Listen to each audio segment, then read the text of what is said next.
I don't want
I'm unmuting.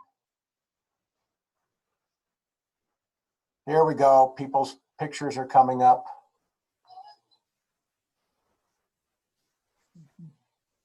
Okay, I think we're getting on board here. Everyone, or if you can hear and see me, please wave. Okay, I'm getting a few waves where I have pictures. That's good. Thank you very much. For some reason, my camera is not now working. Let me get that started here. Okay, got the camera on. Everyone, I'm sorry for the confusion here, and we'll get this straightened out prior to the next meeting. Troy has been helping me on the phone, so he has actually logged us in as host. And like I said, the next time we'll make sure this starts on time, one way or the other. Okay, so we are on board. Good evening, everyone. Dr. Robinson, you are the acting chair at this particular time. Would you like to get us started with the agenda? Okay, I guess I'm no Robert's Rules person, so I know the first thing I'm supposed to do is the meeting will come to order. After that, I'm lost, but okay.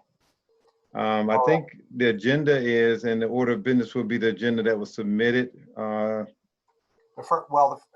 sorry, would you like me to start us off here just to kind of get the ball rolling?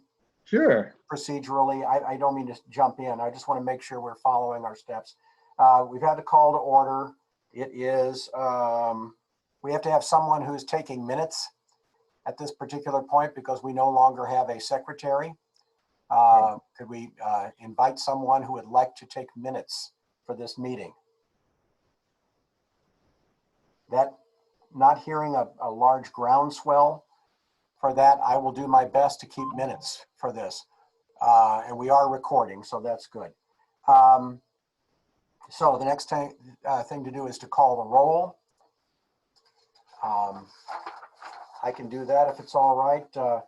Kim Bowman. Here. Okay. Denia Boyd. I see Denia is here. Okay. Lainey Canavero.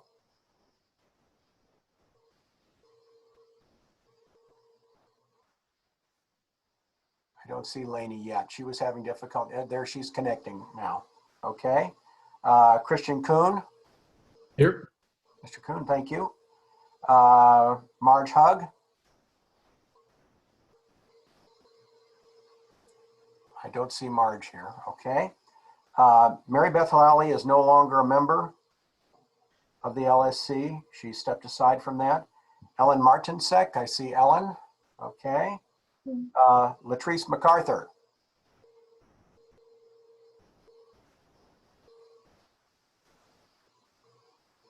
Ms. MacArthur. Okay, I do not see her yet. Mr. Peterson is here. Okay, myself and Dr. Robinson. We do have 8 members, so we do have a quorum. Okay. Hi, sorry, was I marked present on attendance? I just got Yes. into the meeting. Okay, Yeah, no, yes, I did. Thank you, Denaya. thank you. I saw your name coming up there. The next order of business would be the approval of the minutes. Those were sent out to the members earlier. Any changes, additions? Anyone like to move the approval of the minutes? Well, do we need to approve the agenda first, Dr. Powers? I'm sorry, forgive me, I misread the agenda. The agenda was sent out, and I believe there may be some amendments to the agenda. Is that right? Yes. Mr. Peterson? We do need to take a roll vote on the previous additions of Christian Kuhn and Mary Beth Lally. It was called to our attention that we were in violation of the Open Meetings Act when we did not do an open roll, but rather a motion to approve those candidates. So that's something that we need to address most likely in the new business, or even, I guess it could be old business, but down towards that part of the meeting. Okay. I suggest we do put it under old business because it was something we addressed earlier. Okay, I'll bring it back up then. That's the only amendment that I have to the agenda. Did anyone else have any amendments to the agenda? No, I move to approve. Okay, we have a motion to approve the agenda as amended. That motion was made by, is that Ms. Bowman? Laney. Laney. I'm sorry, I just heard a voice. Okay. That's okay. Apologies. The technology's not great. Okay.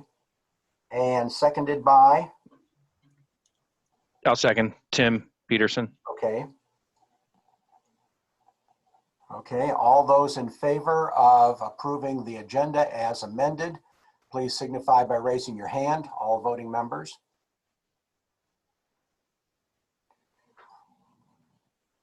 Any opposed?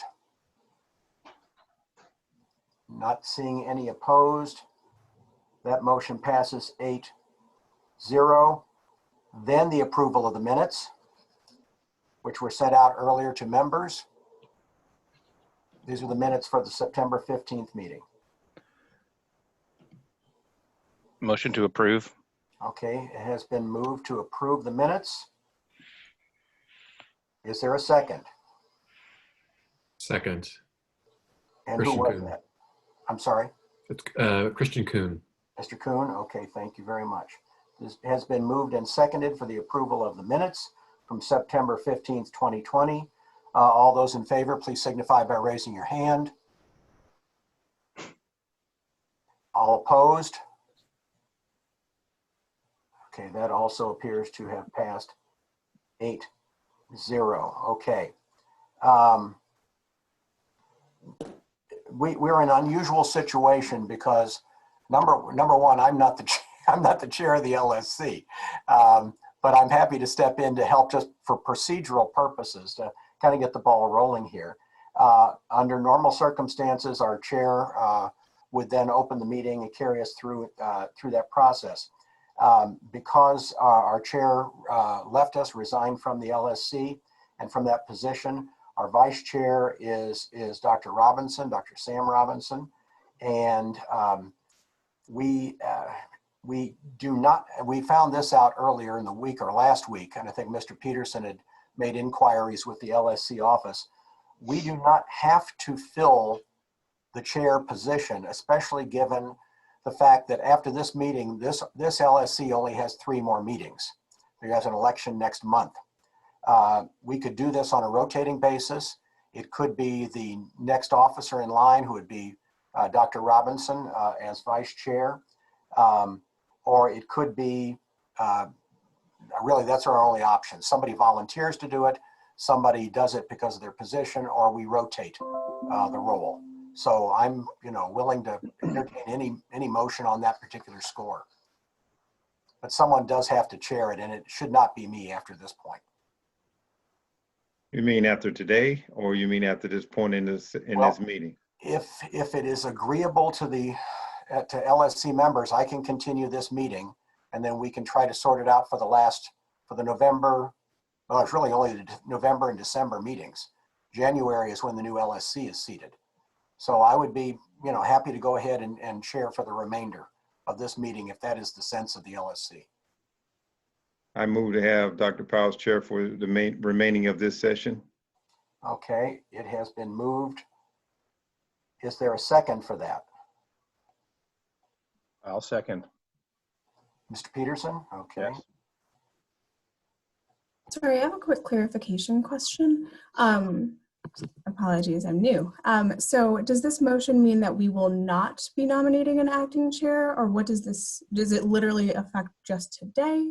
This Just just, this at this meeting. point, this meeting. Okay. Got it. So somebody has to chair it, and it looks like it might be me.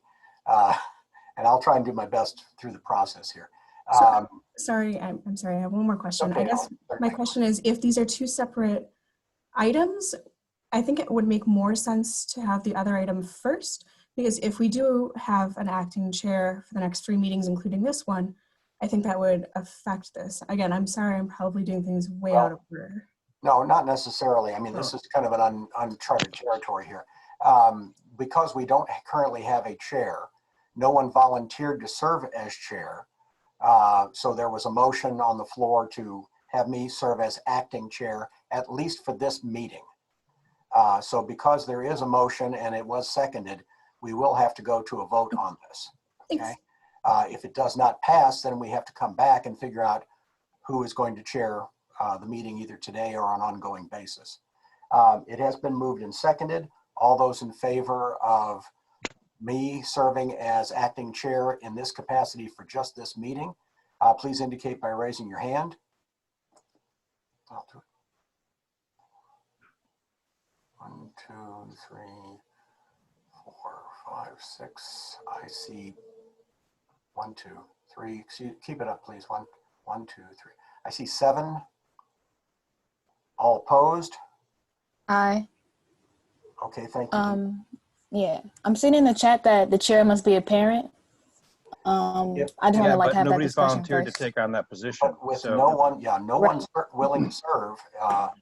I'm strictly filling the seat temporarily. I have no I mean, desire or anything to do it. So I guess I just wanted to ask, what's the specific reason why it must be a parent? Because if there's a specific reason that kind of counter acts the principal being the chair, then I think we should consider that before moving on. Also, I think Lainey has something to say. well, we have now voted on this. Now I'd be Right. more than willing to entertain another vote if somebody else has a solution. The reason it needs to be a chair is because the parents are the largest number of members of the LSC, and that has been set up that way. It isn't just our rule on this. However, if no one is available, for example, there sometimes is a situation where somebody else has to chair it, and I'm willing to do it, but it's not my wish to do it. We would have to have somebody who is a current parent rep, of which we have only a small number, willing to chair the meeting. But if no one is willing to do so, then someone has to chair it, and we've already voted for me to do so, but I'll be happy to re-vote if that would be preferable. What I think should be understood is that the former chair resigned, and that wasn't anything that anyone else actually knew about until closer toward the time. As for myself, the former chair did an extremely good job, and I could not do the justice that she's done to it because of my work obligations. So, so if there are other parents that would be willing to do it, that's perfectly fine, but it would be a disservice for me to say, yes, I would do it. And I could not do nearly as much as what she's done, simply because I do have a day job that requires me to work into the night most times. I fully understand that. Does anyone have a solution to this? If not, we're going to be here until 9 o'clock discussing this particular subject. Dr. Powers, if I will agree to do it for this night, I just have no knowledge how to do it. So I would need serious guidance. I don't know all the wording and the motions and all that kind of stuff, which is why I didn't volunteer, because I'd like to be able to look up on Robert's rules and get an understanding of that if I were to volunteer for it. But if I am happy, I will volunteer if I can get guidance on this. That's I just- fine. I mean, but we'll have to undo the vote we just did, accept Laney's volunteering for this, and let's get off the dime here, okay? We had enough trouble getting started because of technical issues. If we want to have a productive meeting this evening, I am in a perfectly neutral role in this. I'm fine with you to proceed. Okay. It passed 7-1, so let's just go. Okay, and Laney, if you wish to consider maybe serving in chair capacity at the next meeting, we can talk about the procedures and everything, if that's acceptable to you. Yes, thank you. Okay, very good. All right, that has passed then. I am the acting chair, even though I am not a parent representative. We also have a secretary vacancy. Again, we do not have to have someone elected to that unless somebody wants to volunteer. It's kind of difficult to chair and take the minutes at the same time, but I would be happy to do that. It'll just be a fairly simple process. Does anybody wish to serve as acting secretary? I will serve as acting secretary until we can reverse these roles. Okay, Ms. Canavera has graciously agreed to serve as acting secretary. All those in favor, can I hear a motion in that capacity? Who would like to move her as acting secretary? I so move. Okay, it has been moved by Ellen. Ms. Martinsek. Is there a second? I second. Oh, okay, I'll say Mr. Robinson, I believe, Dr. Robinson. Okay. And so the acting chair will be? Acting secretary. Acting secretary, excuse me. We'll figure out which end is up here shortly. Okay. All those in favor of Ms. Canavera serving as acting secretary, please signify by raising your hands. Okay. Let's see, 1, 2, 3, 4, 5, 6, 7. Denaya, oh, you have your thumbs up, Denaya. Thank you. I see that. I'm sorry, I wasn't looking for the symbol there. So, okay, so that passed 8-0. Okay. There is no chairperson's report because I'm not truly the chairperson. So I think we can move on directly if there are no objections to the special reports, of which we have 2. The racial equity and restorative justice initiatives. Mr. Mitchell will be giving us an update, and that'll be followed by the Safety and Security Committee. Dr. Fay and Mr. Peterson will be providing us with updates. Mr. Mitchell? Good evening. Due to the interest of time and for fear of other technical issues, I won't try to pull up the presentation. It was just a couple of slides, just reiterating where we were and where we're going kind of thing. So brief updates since the last meeting, just to remind people, when we talk about the equity work that we're doing, we framed it into 3 priorities. One centered around anti-racist training and restorative justice practice, one centered around curriculum and instruction, and then one centered around student voice. So as it relates to the first one in regards to the anti-racist training, we have moved further along in our negotiations with Davis Consulting. We're in the final stages of that. And the training that we'd be looking for, the anti-racist specific training, would be scheduled to start in January at this point in time. Additionally, as it relates to that priority, the administrative staff has been, the leadership team, excuse me, has been actively engaged in a equity leadership summit being presented by Bright Morning Consulting. And we are in the 4th or 5th week of that training. And the purpose of that training is to help us build our capacity to better lead the work that we're doing to the larger realm of equity and specifically racial equity. So really excited about that work that we've been doing. As it relates to priority 2 and the work towards curriculum and instruction, We have had some discussion within the ILT, and we may be centering some goals around that initiative. More to come on that. And we also just recently were connected with the Eco Opportunity Schools. We are one of 6, I believe, CPS schools. There's a CPS cohort. So for the next 3 years, we'll be working with the Eco Opportunity Schools centered around our AP coursework in ways in which we can definitely improve the equity of access and equity of supports that we're providing to students that are currently enrolled in the classes. There's not much more. We just recently, as of this past Friday, just kind of had an orientation, but the ball is going to be moving very quickly. There will be series of there's a plan to roll out kind of what we need to do. There will be a series of surveys that will have to be, administered. So we're going to work through all of that. There will be a development of an equity team through that perspective as well. So there's a lot of work that's going to be done with that. So more information moving forward. And then to the third point of student voice, we are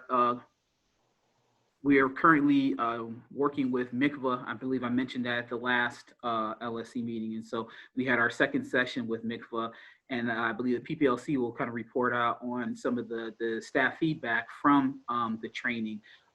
But it is the purpose of the MICVA training. It is not to be our anti-racist training. So if there's been some confusion around that, I want to make that be clear. That is not our anti-racist training, but it is a opportunity to create a space in our classrooms where student voice can be amplified. So we're really excited about what MICVA has been able to offer to us thus far. And so I'll just kind of close with that and open the floor to any quick questions that you all may have.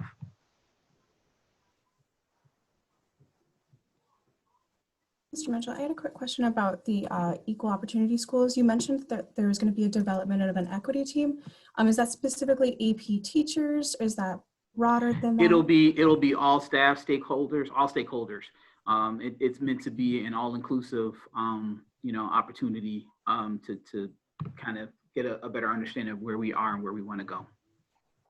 Okay, gotcha. So including students and families and teachers. Definitely students and teachers. Yes, all stakeholders.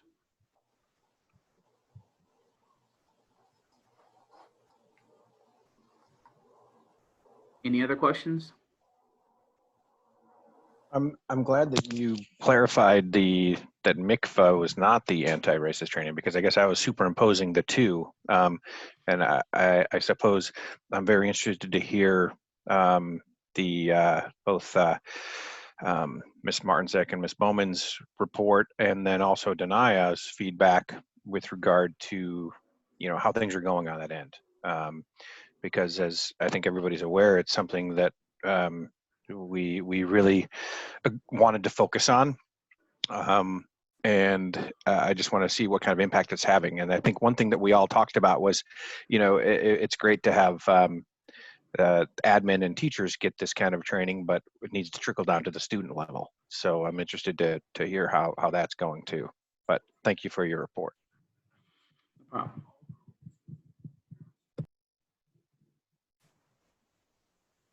Are there any other questions for Mr. Mitchell at this time? Yeah, I wanted to ask, so last meeting we talked about making like these updates that we get in LSC meetings more widely available to everyone else at Jones, and Lainey brought up, I'm pretty sure it was Lainey, sorry if it wasn't, but I'm pretty sure it was, brought up Evanston School District and the work that they've been doing on anti-racist training. And so I kind of looked into it, the Evanston Skokie School District, and they have like this entire page where they talk about like the progress of like their racial equity training and like commitments to equity and things like that. And I think that would be a really good example to like model our page after. But I just wanted to know if there was any talk amongst the administration or like any movement on making this these updates more available to everyone. That is a great suggestion. The simple answer due to the interest of time, is there has not been movement, but that's definitely something that we can look into, not just look into, but figure out how we can better get that out there. Because we're beyond looking, at ways we can do it. We just need to do it. So we'll try to figure out what's the most effective way to communicate the work that we're doing, particularly to students, as soon as possible.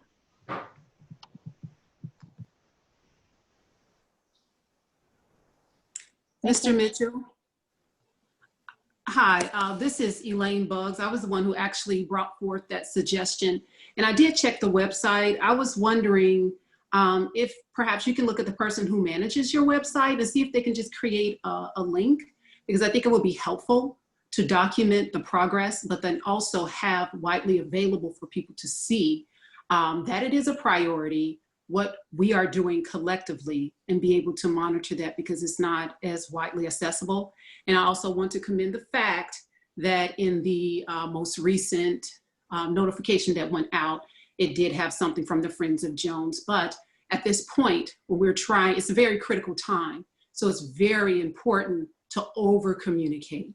That helps both sides. Not only are people aware of what's happening, but it also helps the school team as well. So you can actually show this is what we're doing. This is where you can find it. So I would agree with Denaya that being publicly available, readily accessible, where you don't necessarily have to search, is definitely important. And so any way that I can help, I'm available and I can help with that.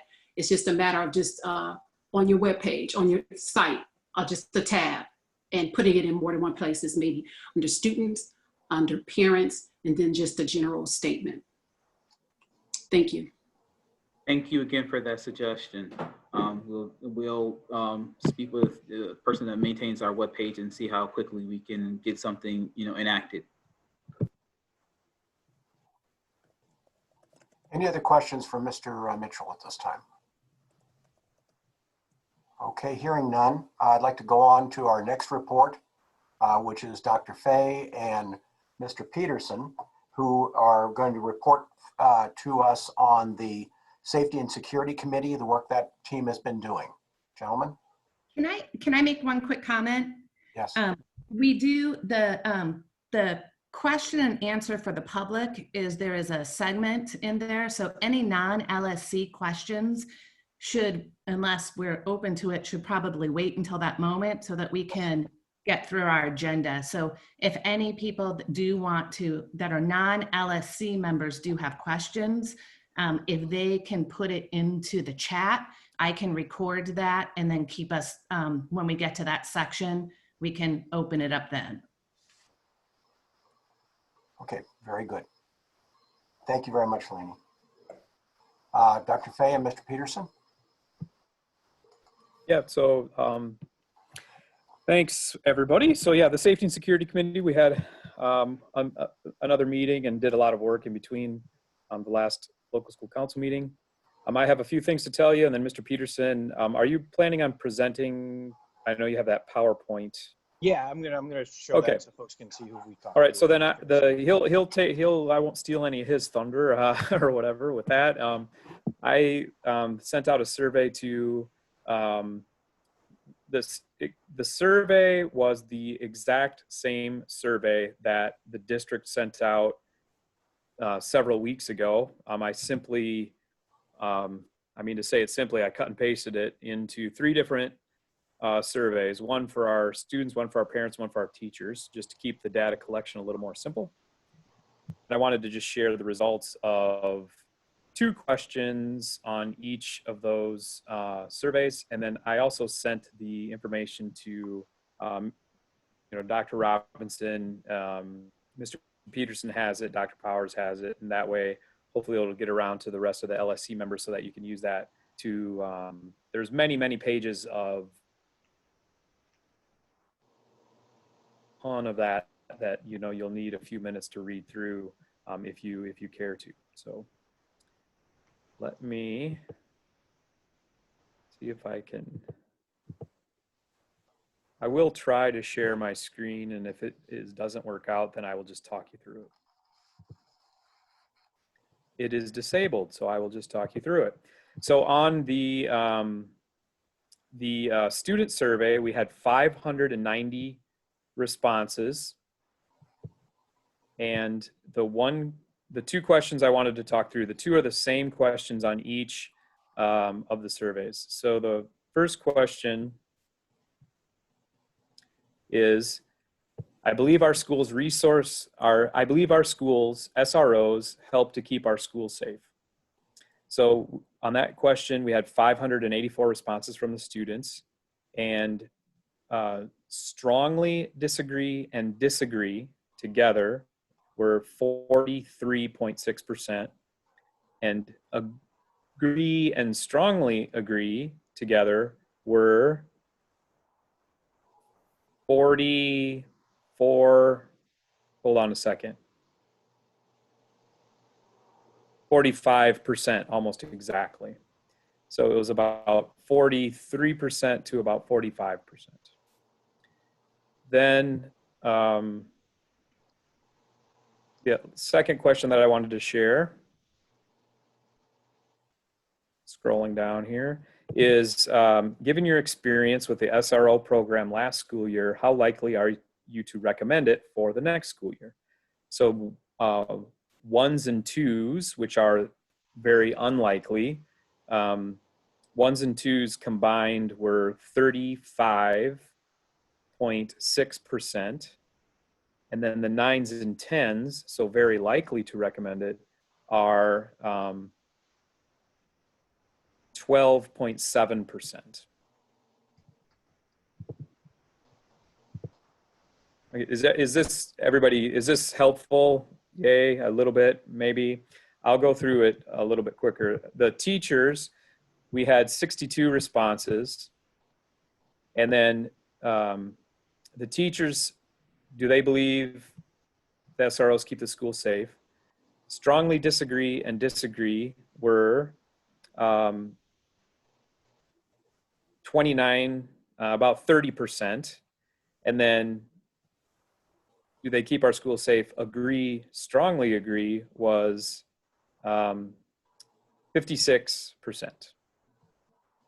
And then the recommendation question, ones and twos were 22% of teachers, and nines and tens were 48, looks like about 48% of the teachers would highly recommend bringing the SROs back.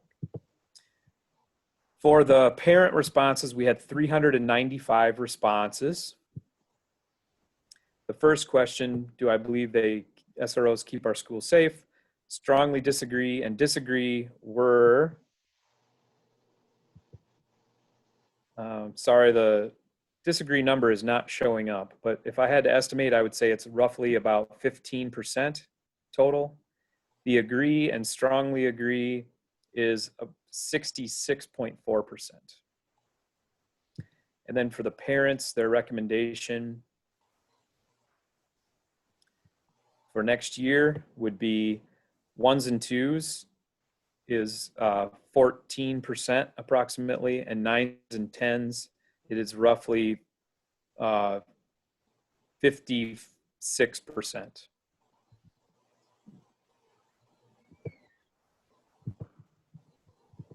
So, so Dr. Arlene, yeah, go ahead. Oh, I'm sorry. So, and I did not have a chance to review it. I think it came in before the meeting when I was trying to get on with everyone else. But okay. Sounds like the numbers are strongly showing that the teachers and the parents do believe that they perform a function of helping to keep the school safe. And it sounds like the students are somewhat opposite of that. Would that be a correct Yep, summation? Yeah, I was just going to say that exact same thing. So well, I won't qualify it. The students are leaning towards not having SROs. Yep, that's about as simple as I can say it. I think you froze up on that part, so we didn't quite catch the last part. You say the students are, and then it went it froze on you. Sorry. So the students are leaning towards not wanting SROs. The parents and teachers are leaning towards wanting SROs, just to say it as simply as I can. Yeah, and I think what we need to do is just put those put the survey results out on the LSC portion of our website, because that's really important information for us to see. And if you recall, the CPS one that was, kind of sent out in the middle of the night, I feel like, where didn't have good time to respond, was all results were posted. So we should definitely share this information, because everybody who participated and everybody who did not participate deserves to see what kind of data that we're working with. Yep, now it's in the hands of the LSC, and you guys, feel free to kind of do what you want with the survey. If you want to post it, that I think that's a good idea. And Dr. Fay, would you be willing to share that document or a PDF version or something in the chat so that we can see? I know you were not able to share screen just now, so I think I'm a very visual person. It's really helpful to see the data. I know a couple people in the chat asked for that as well. And then also, as an LSC member, I haven't actually seen this myself yet. Yeah.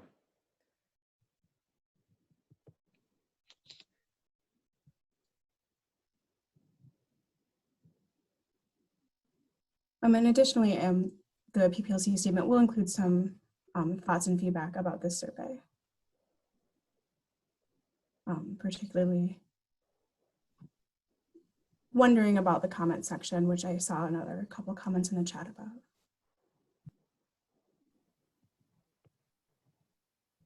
So I can try to post the links to that in the chat while Mr. Peterson goes through his presentation, in the interest of time.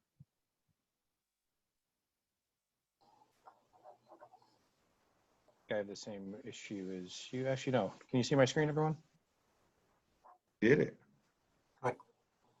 All right, let me minimize here. Okay. So, one of the things that we talked about doing with our safety and security committee meeting, or committee rather, was talking to peer schools, if you will. So we talked to a handful of them. I talked to a few, and then Lainey had reached out, talked to one of the schools. And obviously what we wanted to understand is, hey, what are you doing with or without SROs to keep your school safe?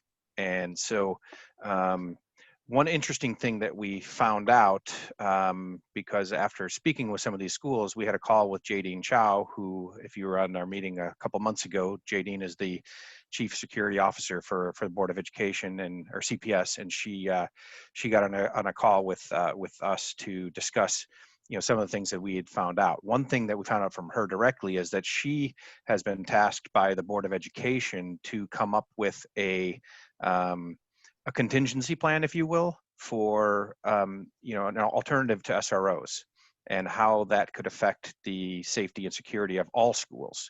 So by the end of February of 2021, so just in a matter of a few months here, she's been tasked to roll out an alternative safety plan that would help out in the absence of SROs. So what I wanted to do now is just share with you some of the feedback that we got from other schools, and go from there. I kind of already spoke to this slide here, but talked to Walter Payton. Dan Wilson is the LSC chair. They have about 1,200 students. They removed the SROs a number of years ago. They did not have a need. What they do have in place, however, I found out, is the Office of Safety and Security supplies funding for part-time off-duty CPD officers that are part of the security team. And so they are, as you can see, they're not in uniform. They don't carry guns. They don't have radios.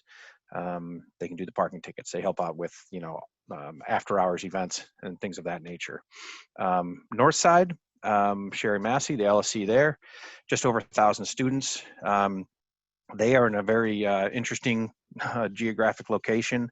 They've got the river to the east of them, and they have industrial businesses to the south. So they're a pretty secluded location, and their principal, their administration could not provide reasons to keep the SROs. So for them, it was a pretty easy decision. They did indicate that our school is definitely a different animal given their location. Lane Tech, obviously the biggest school in all of CPS. Emily Haight, I talked with her. They did remove the SROs.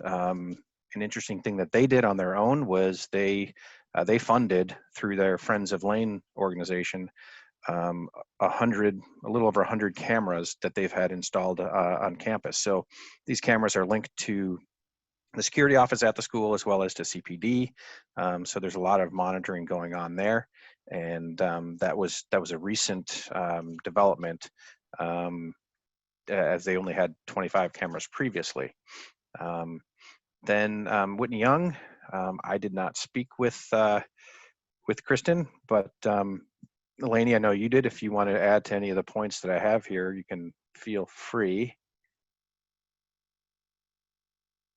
Maybe.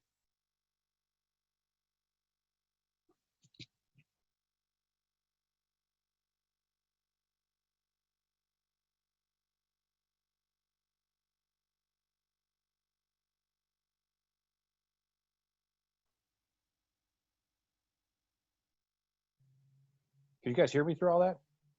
Yes. Okay, good. Lainey, you just didn't want to comment on it? Oh, she's Lainey? muted. Okay, she can't. I can't unmute myself. Oh, there you are. Okay, Oh, you're unmuted. Okay. Sorry, I was typing, taking notes, and I couldn't get on there. I talked to Lane Tech, I'm sorry, I did talk to Whitney Young, and I think they had followed a very similar process to us as an SRO. They have also created a safety and security committee that they have not actually formally met yet. And they were very interested in potentially partnering with us. I think we have similar footprints, city footprints, and some of the similar issues that we were facing. But they had very strong support from their administration to keep it, and little to no support amongst their students to keep it, which was interesting. And teachers were about 50-50. Yeah, I think the big takeaway, and that was my last slide. I'll share this slide so we can post it as well. But my big takeaway was that that Jadine Chow needs to come up with a solution, because I feel like this was thrown at the LSC somewhat unfairly, because it's a big decision to make, and we can't base all of our decisions off of even the survey that went out. We need to have good options one way or the other. And I think one thing that this has done for us is create some lines of communication with what I consider our peer schools from an LSC perspective. And we found that we are all, having a lot of questions that we need help addressing. So I think it's going to encourage partnership between us, and we can share best practices. So that's the extent of my part of the report, Dr. Fay. I don't know if you have anything else. I don't have anything to add right now. I will try to figure out how to share those things. I can't, I just can't figure out how to do it right now. I sent PDF copies to Dr. Robinson and Mr. Peterson and Dr. Powers with all of the comments cut and pasted from the 3 surveys. So, the information is out there. It's just a matter of us getting it to everybody. This is absolutely not some kind of a secret or that I'm trying to keep or something like this. It's just right now, I just can't figure out how to share the link with everybody. It's just my technological shortfallings at this point. So I apologize for that. Are there any questions for either Dr. Fay or Mr. Peterson regarding this report? I want to try to address some of the questions that are coming up in the chat here. So let's see if I go up further. I'm going to start at the bottom. So right now, I know Roberto had a question about the Walt Payton off-duty security. That's a good question about who they report to, Roberto. They are off-duty, so I imagine their contract to an extent is with the school itself. But I can get clarification on that, because CPS is funding it, which is an intriguing idea itself. I don't believe they have any obligation to report to CPD. But once again, these are all questions that I can bring to Jay Dean. I guess, yeah, that was another question from Roberto. Yeah, Cassie, thanks for the clarification on the 100K per officer. Yeah, it is unfortunate that that we can't just reallocate dollars. I think we've talked about that in previous meetings around the ability to do that. But Jadine did say that her budget is her budget, and how it gets allotted is is what happens. And I think the more communication that we have with her, if we were to go down a path of saying, hey, we are interested in that funding for off-duty police officers for after-hours events or for certain times of day, we could have something to stand on there.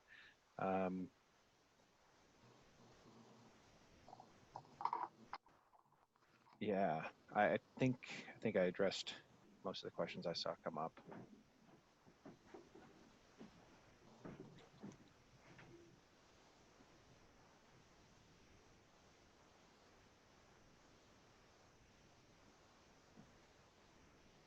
I guess here's a question that I have in regards to the off-duty officers.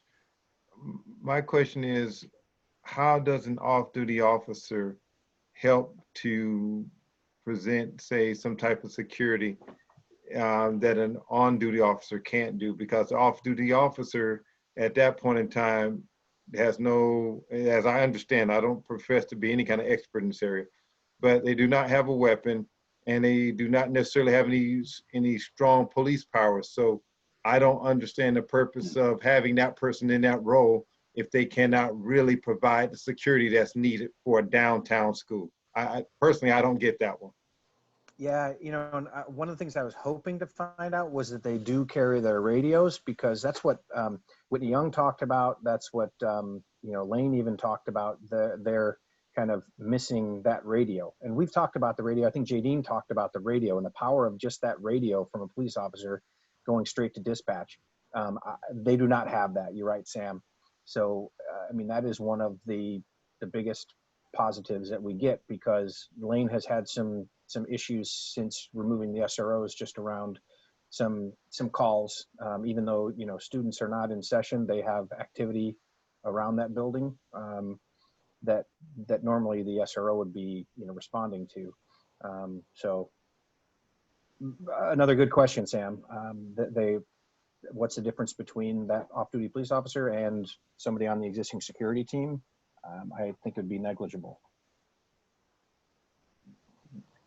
And that seems to be a waste. If you're not going to use the money to protect, then just say we're not going to use the money. But to put someone in that position and they can't really protect, that's a facade. Yeah. I actually think having more adult bodies around and individuals that are trained, I don't think it's a total waste. I think if you have people that are professionally trained and that can be a part of it. One of the issues that I heard and read and saw was that having the uniformed and armed police officers in the school is make students feel unsafe. But if you were to have 4 other individuals who had the training, I mean, most of our issues are outside of the school. So if you had 4 police officers, even off duty, who are able to do the things around the school that our current SRO officers, I actually don't think that is a waste. It's 4 more functioning, trained adults on the ground in the school. I definitely respect that opinion, Lainey. But if we go back to what I think his name was Greg mentioned, one of the SRO officers, I think, and he strongly stated that all he had was a T-shirt.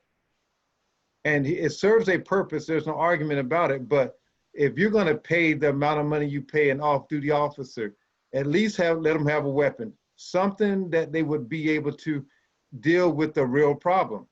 Because I think that's the function of it. So Yeah, just to clarify, go ahead, Alan. I think we were going to say the same thing. There's just a clarification is that Greg is not an SRO. He's a member of the security team. So that's a slightly different role, distinct there.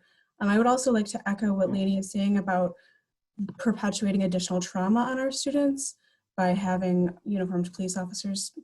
I wanted to make sure that that voice was heard. So I'd like to repeat that.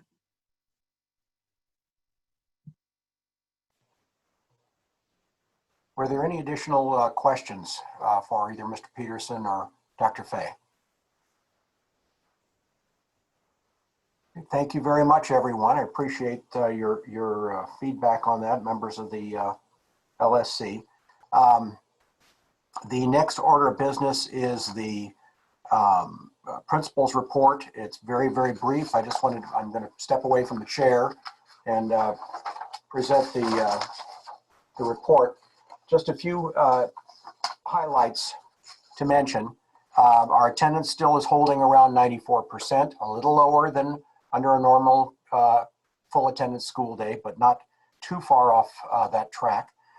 We all, I think, have concerns that might start to slide the further we get into remote learning. And our teachers are doing a wonderful job in terms of keeping the kids engaged and actively engaged as opposed to just sitting and listening. So I think we can probably hold on to a pretty decent attendance rate. But at the same time, we have to watch that and make sure we're keeping our kids actively engaged. Our enrollment has pretty much stabilized at 1,964. We actually projected 1,965 for this year and are budgeted for that amount. So we definitely have a pretty close to the mark in terms of what we projected. We earlier, several weeks ago, received notification that Jones has received the National Blue Ribbon Award from the U.S. Department of Education. This is the third time Jones has received it. We're very excited about that. And it really is a great testament to our teachers, to our kids, to our families who are so supportive. It is based on being nominated by our state Department of Education, ISBE in Illinois, and they can nominate a school no more frequently than once every 5 years. So we were nominated in 2006, again in 2012, and now in 2020. So we're very proud of that. And also, I believe, well, I know Jones was the first CPS school to receive a blue ribbon in 2006, first high school anyway. The first to receive it a second time, and now the first to receive it a third time. So there's some great things going on as we address all these many other concerns. Fundamentally, academically, our kids are doing extremely well, and again, that's great testimony to them, to their teachers, and to their families. We began the SAT testing. Again, this was postponed from last spring. We had about 330 seniors take the SAT on the 23rd. And then we still have about 120 seniors who still need to take it this year before they can graduate. Most of them, we hope, will take it on the 27th of this month. And then the last opportunity they will have will be in the spring in April when the juniors take the SAT. So we're keeping in touch with our seniors to make sure that each of them knows that they're required to take the SAT as part of the state requirement for graduation. The PSAT NMSQT, which is the National Merit Qualifying Examination, that will be given to the juniors in January. Normally it's October, but we just had too many other things going on and we were given an alternate date in January. So that'll be all of our juniors will be taking it at that time. And then I listed in the report just some upcoming meetings and other events. Not nearly as many school events as we normally have, but some good things happening and some things that we'll be able to look back on very positively. And that really concludes the principal's report. There were no financials that required action this week. There were no check requisitions of $10,000 or more. So as a result, there's no actions involved there with financial report.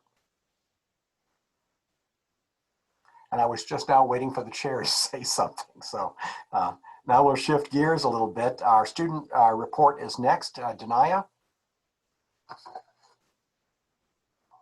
Okay. Hello, everyone. So I first wanted to start off talking about Eagle Days, which are happening once a month towards the end of the month. And the past Eagle Day that we just had, was obviously the first one. And I just kind of had a few concerns, and other students did too, about how that time is being spent and like the guidance that we're given about what to do during that day. Because from most students' perspective, it kind of seems like a free day, which if that's the intention, then like I think that is fine. But I also understand that there's like the underlying like goal of like, helping students with like their mental health and like getting away from the screen and stuff like that. So an idea that I had was providing students with like the mental health resources, right? Like not just like a, hey, get up and go outside, but like, hey, here are some things that you can do for like self-care and things like that. And that's like relatively small. And I think that's something that like the counselors have done. And like, maybe that can just be like, I don't know, reiterated or like sent out again in like a different form, but definitely making sure that students are like still being productive on these days. And then also giving students groups who may want to do something, like the student voice committee who wants to like have meetings or things on these days surrounding like racial equity, right? Because well, there has been like an increase in like racial discussions in like class. The conversations still aren't where I think a lot of students, especially students like those on the student voice committee, want them to be, offering like time and space for like those events to take place. Yeah, and if these are like are like two things that like admin and the counselors, where it'll be like too much of like a load for them to take on, I think that it'd be nice to reach out to student organizations who may be interested in hosting these events. I'll give time for a response to that if anybody has questions or comments before I move on. I think it's a great idea, Danaya. I, as a parent, though, did appreciate the break from the screen. It's been a big issue, and I only have one at Jones now, so it's just been challenging. I'm sure it's been challenging for plenty of others, but I can't say enough how much that day was needed. And quite honestly, I think that more days are needed like that, because I got a 15-year-old who's sitting in front of a screen all day, and don't want to be sexist, but he's an antsy boy. And I tell you, it has been challenging to say the least. And to the extent that we can support, like you said, Danaya, make resources available. I know they're available. The counselors are always available, but if some of these peer groups could have a voice as well, that would help, because I think a child is going to be much more likely to go to a peer for support, and they need to know that it's there. So thanks, Danaya. Yeah, I thank think you. I think the ideas are definitely good. One of the issues that could come up, Danaya, and this is not saying not to do it, but to recognize this is a possible barrier, is that for those who are becoming really tired of the screen, because you have the entire class day, and then you have the homework that and all of it encompasses on the screen. And that's where there's an issue. I personally am trying to find the actual old-fashioned textbooks to give my student a break, because looking at the screen is really rough, to the point of now, when the Eagle Day came, my student was really happy about it. Just the idea of being, I'm not forced to look at the screen. And I think that's a common issue across students in general, because I have another student who's at a different school who has the same issue. And it's just something that, from what I'm gathering, you guys are not used to being forced to do, because you had the school where you had a teacher, it was all live, it was in 3D, and then you only looked at the screen when you chose to, or either when you did your homework, but you didn't have the entire school day plus the homework. So that's just one thing I mentioned, because I think your ideas are fantastic. Those are opportunities for some of the other organizations to get together, but just be aware the screen issue still is there. And it doesn't go away, even though you like it. It doesn't go away. It just makes it, when you go back to the stuff you may not choose to want to do, then make it even that much tougher to look at the screen for that amount of time. For sure, I agree. These are just suggestions about how we could possibly use the time a little more, or not even a little more effectively. Like, obviously getting away from the screen is effective, but if students were interested in like going to these events, making it an option for them. Also, I wanted to ask the administration specifically, has there been any word about like senior activities? Are there like virtual events in the works? Should we know when to expect an update on that, or, you know, anything like that? I can respond to that. Thank you very much, Denaya. I just met this past week with the representative from Perf Jones, who handles a lot of our senior related and graduation related events, or not events, but supplies, materials, and so forth. So I'm going to be getting out a communication to all of our seniors, hopefully along with a video. By this time, we normally would have had a senior class meeting to outline a number of things. So we'll outline what we can do. In other words, we're going to be setting dates for things that are in the spring that we hope we'll be able to do, not virtually, but in person, such as graduation, awards programming, and so forth. There's just a number of different things. The panoramic picture, for example. So we're going to be sending that information out in the very, very near future, but I wanted to wait until we actually had a little bit more concrete information. The registration process enabled us to gather cap and gown information from the students, from the seniors. So we are well along on that particular process. So that'll be coming out very soon. I'm glad you brought that up. Thank you. Thank you. I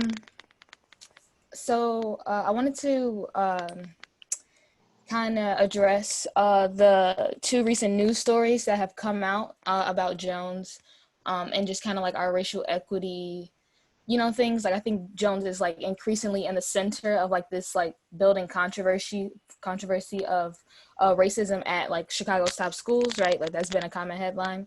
And the administration's, if they can give one, response to the claims made in these articles, and also I guess the approach to now that this is like a lot more out in the public. Like, I know we've been working a lot on like fixing these racial equity issues, but now this is so much in the public light. What is the administration's like strategy or tactic to kind of curb stories like this that I think do paint Jones in like a very bad light with low context? And I just kind of like to hear, what has the administration been saying or thinking about, you know, these stories?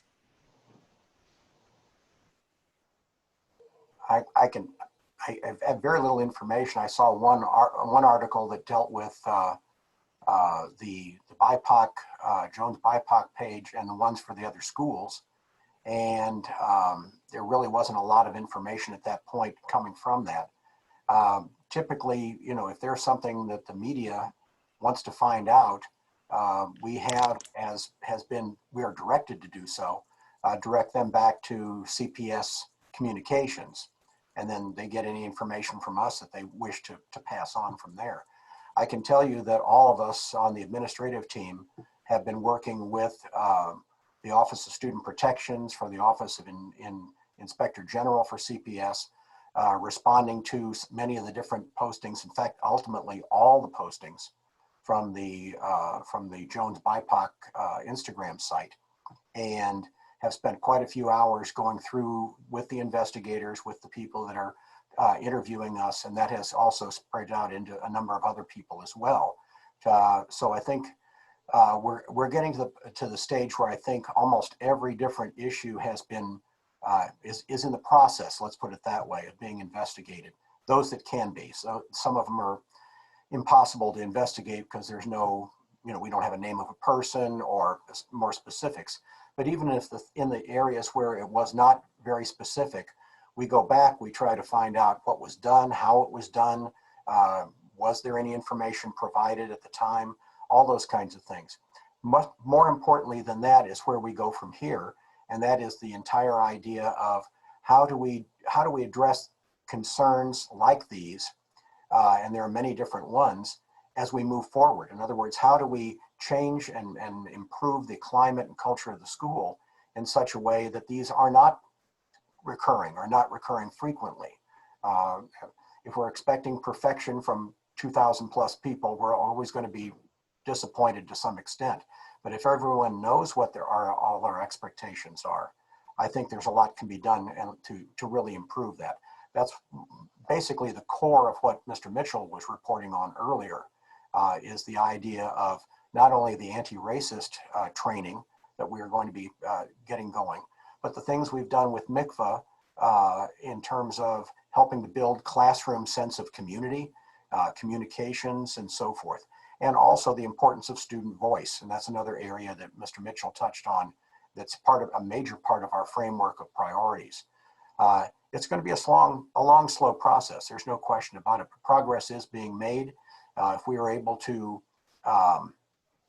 finalize our agreement with, at this point, Davis Squared Consulting, we should be able to start some pretty significant things in January. That's the earliest they're available for us to start working with them. And then that will continue into next year.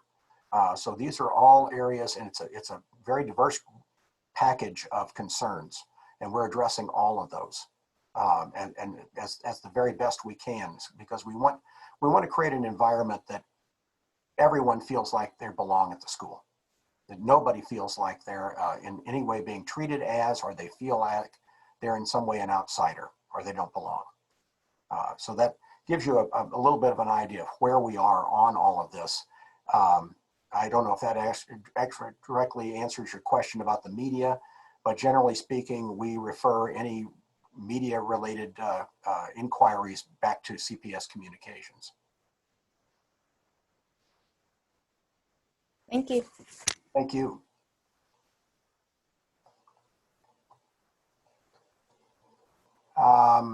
If we are finished, thank you very much, Denia, with our student report. We have our teacher report from the PPLC, and that is Ms. Martinsek, is that correct? Can be reporting. And Ms. Bowman? Ms. Martin and Ms. Miller will be delivering the PPLC Oh, okay. report. Very good, thank you. Hello, good evening. My name is Kathleen Martin. I'm a member of the PPLC and a teacher in the Social Sciences Department. The PPLC sent out a survey to teachers and counselors on Monday, October 5th to get feedback on the Eagle Day sessions, as well as administration's professional development vision and planning so far. The focus of the survey in particular was to see what was useful to our staff members and what the staff would like to see more of moving forward. We have shared the results of this survey with the LSC, Jones administrators, and the teaching staff. The survey had 72 responses spanning 10 departments, including counseling. One of the clearest themes was that teachers need more self-directed prep time. On a question that asked teachers to rate what has been most helpful, 68 or 94% of respondents rated self-directed time as being 5 out of 5 very useful.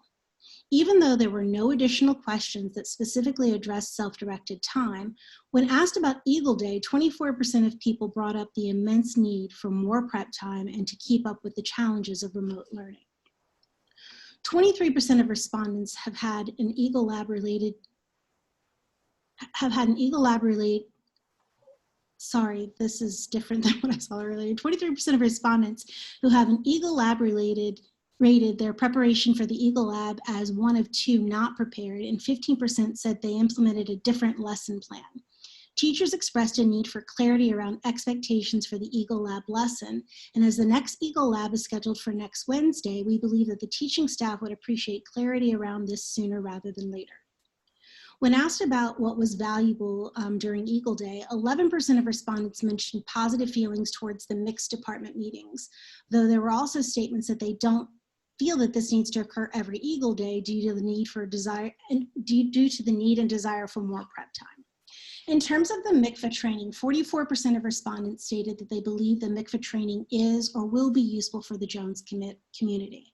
Another 43% stated that they were neutral or needed more sessions to decide. When asked to expand on their feelings regarding the MICVA PD, teachers provided detailed responses, including concerns and requests. We encourage everyone to read those responses. The staff shared their response on the Likert scale to statements regarding the professional development thus far this school year. Out of the 72 people who responded, 19% agreed or strongly agreed that it had been well planned.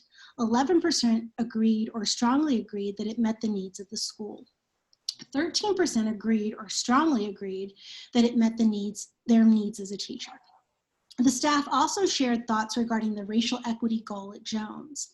Out of the 72 that responded, 21% agreed or strongly agreed that the goal around racial equity is clear.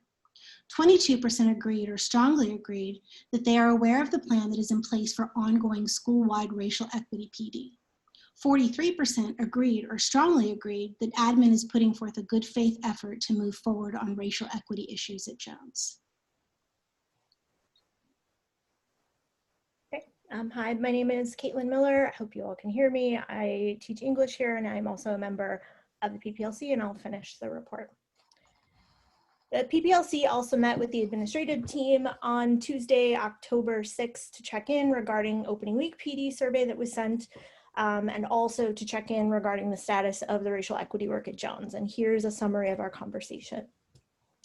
The admin team felt that they received good feedback from the survey administered by the PPLC following Teacher Institute Week. There was some discussion of using this feedback to improve this opening week later. Some concerns that stuck out included clarity around where we are going and concerns around remote learning.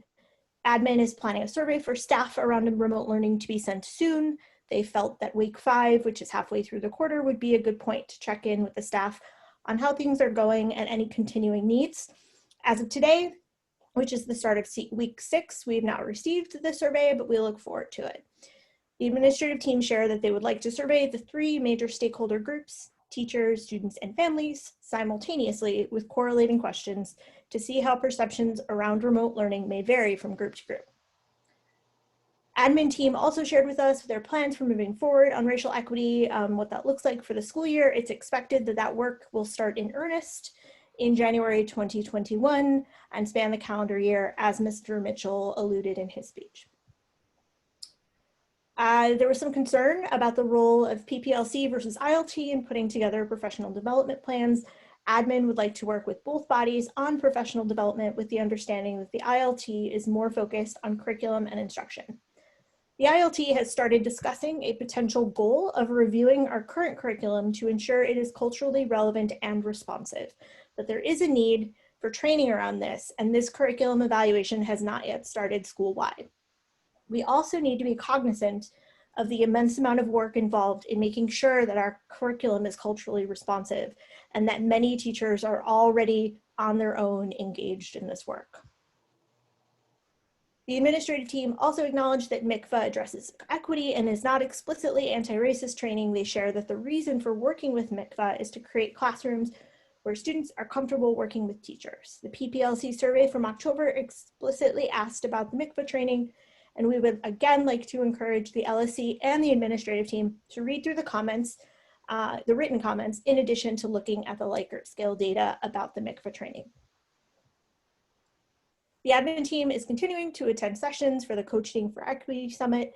In our PPLC meeting, we also encouraged the administrative team to ask for tools to examine their own racial biases in interactions with teaching staff, just as teachers need to examine our biases when we work with students.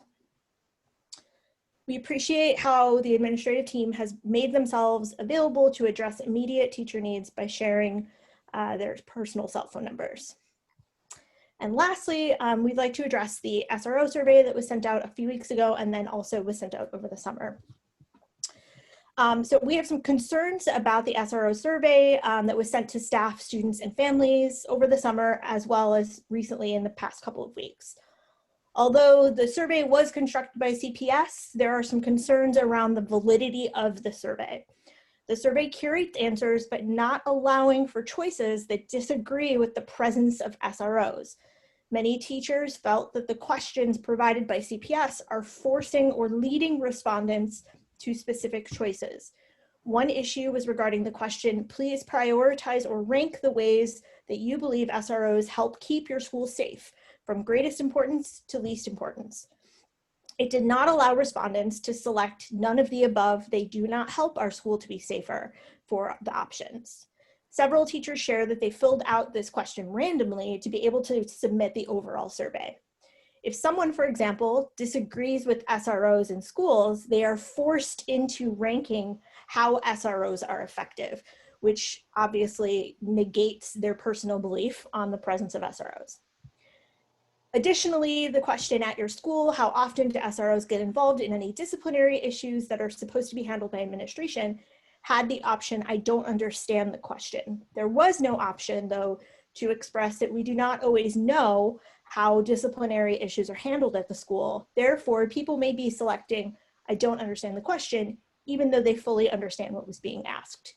It's disingenuous to respond to a survey that does not actually allow for all views on SROs. We would like the LSC to be aware of these concerns while processing the data from this survey, as it was concerning to many teachers that the survey choices were not in line with their own personal perceptions of SROs in schools, and we feel that these results of the survey should not be the entire basis for keeping or releasing SROs at Jones. Thank you. Thank you very much. Did we have any questions from the LSC for the teacher report? I just wanted to thank Caitlin for bringing that up, because I think that was something that that was a personal frustration I had as a parent as well, and tried to do my best. I think, unfortunately, given that that was CPS, what do you call that? The mothership? What do you call CPS Central? The main CPS driven data points. You know, one of the things that I did use to balance some of that was the other information that was brought in. And I do feel that everybody on the LSC, regardless of how it was voted, did do a very good job of reading lots of different information inputs and also doing individual research in coming to what they were doing. So I know, at least from my point of view, I think that the LSC members were very open and took in input from multiple different areas and sources, including looking at open comments, reading the emails, news, etc. But thank you for bringing that up, because I share that frustration.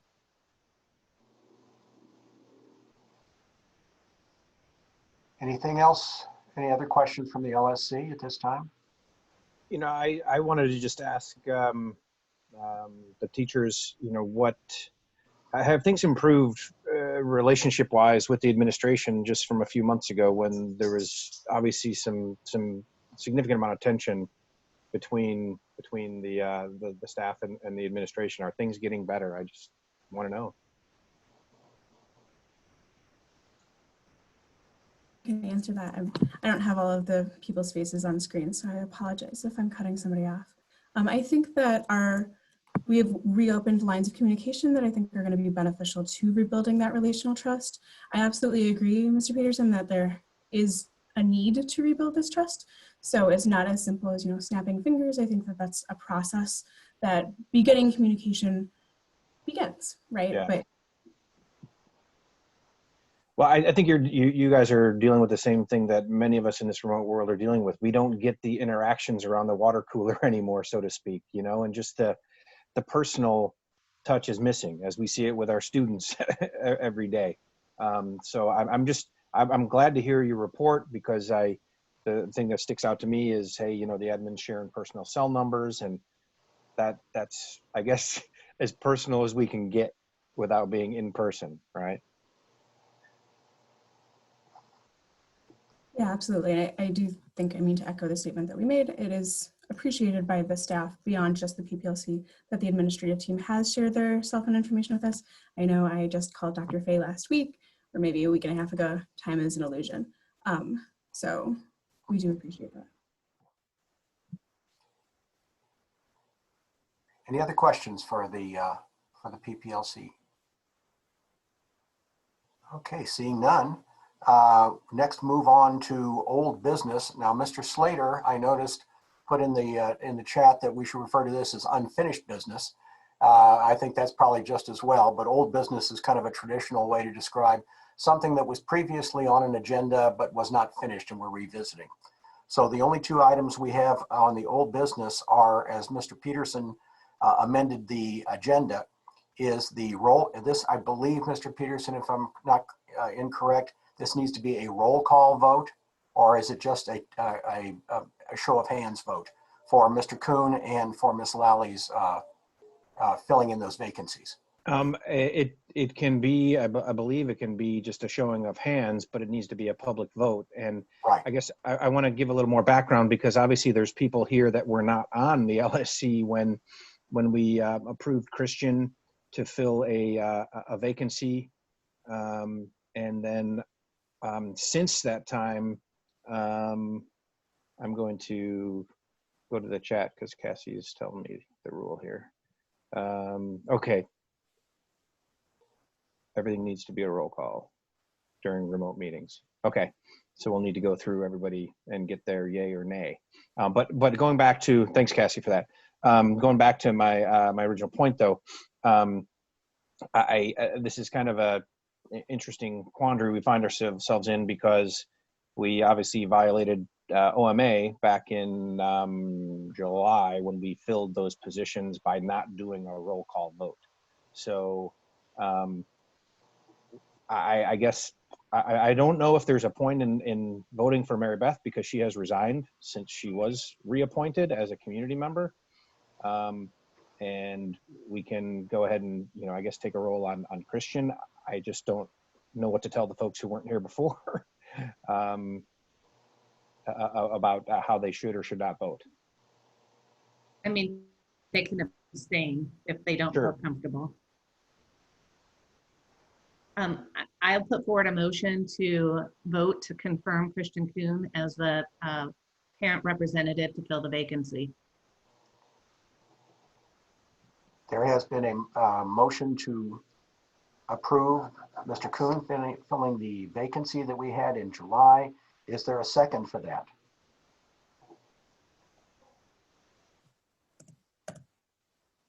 I'll second. Okay, Mr. Peterson seconds. Okay, then we will have a roll call vote. Normally the secretary would call the roll. Lainey, do you have the list in front of you? If not, I can do that. I unfortunately do not have the list in front of me. I can try and go off of the screen. I just found the list, so I can say it if you would like. That would be great. Thank you. Thank you, Dr. Robinson. Yeah. Okay. So Kim Bowman. I'm a little confused, so I'm going to abstain. Okay.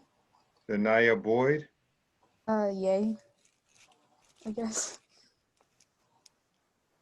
Elaine, and I'm. Don't even worry about it. Thank you. Okay, so I'm sorry, I may have laughed over your vote. What was your vote? All good, yes. Okay. Okay, that person's not here. That person's not here. Elaine Martinsek, did I get it right? Martinsek, no worries. Martinsek, sorry. I'm also going to abstain because I'm not entirely sure what's happening right now. Okay, Latrice MacArthur, but I think she's absent unless she's come in while we were talking. Yes, I'm here. Oh, okay. And I'm also going to abstain. Okay, Timothy Peterson. Yes. Dr. Powers. Yes. And myself, yes. Great, thank you. I have 1, 2, 3, 4, 5 yeses and 3 abstains. So I think the motion passes. Thank you very much. Thank you very much. I want to go back and clarify, and perhaps we can get this clarified offline here later on. With regard to roll call votes in a remote meeting, if that has to be only for action items, or if it also includes procedural votes, i.e. approval of minutes, approval of agenda, things like that. That's a clarification we're going to need to have before we move forward on this. This is, again, moving from in-person meetings to remote meetings, and I think a lot of mistakes are made or oversights have been a problem there. But it looks as though, at least in this situation, for something as significant as the action on approving a member to fill in for a vacancy, that did require a roll call vote. We'll double check and see about such issues as approval of agenda, approval of minutes, and that type of thing.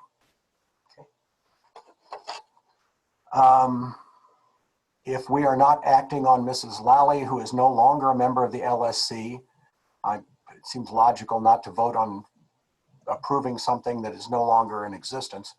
I would say we go on to public participation at this particular point. Anyone care to participate or give some contributions this evening?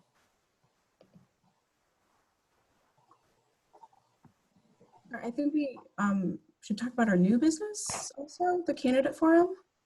Oh, forgive me. I am sorry. I was looking down on the list too far. My apologies. Yes, we do have one item of new business. Thank you very much, Ellen, for pointing that out. We do need to set the candidate forum date. We already have completed the ballot position that was done on Thursday of last week, and that has been completed and that has been posted. We now need to have a date for the candidate forum, which will be a single purpose meeting, a special meeting rather than part of a regular LSC meeting. The time period we have in which to do this would be the week of the 19th of this month or the week of the 26th. And the deadline for this, the absolute deadline, is the 30th. Would anyone like to make a recommendation? Most of our meetings have been on Tuesday evenings. Most of our candidate forums have also been on Tuesday evenings as well. So any suggestions or recommendations anyone would like to make, we are open to that. I would like to suggest that we do it at 5:30 on Tuesday, October 27th, to keep with a similar time and date of meetings we already do. Okay, 10/27, 5:30 p.m. And of course that will be remote. Do I have any other recommendations? It has the advantage of giving us a little time to make sure we've got everything lined up, especially such things as who's hosting the meeting and how we get the meeting opened. Hopefully we'll get those bugs worked out. That's a good point. I was actually already have 2 meetings scheduled that overlap with the LSC timing on the 27th. Is it possible? I would like to suggest the 20th. The 20th. Okay. We've had a recommendation for the 20th. Would 5:30 be the time, Ellen, on that? That's fine with me. I was also going to just ask in general, because I'm new to this LSC thing, how 5:30 was decided upon, if it's like the best fit for our parents and families. Just wondering. Did we see people to ask, or do we just It was 5:30 when I came in 2008.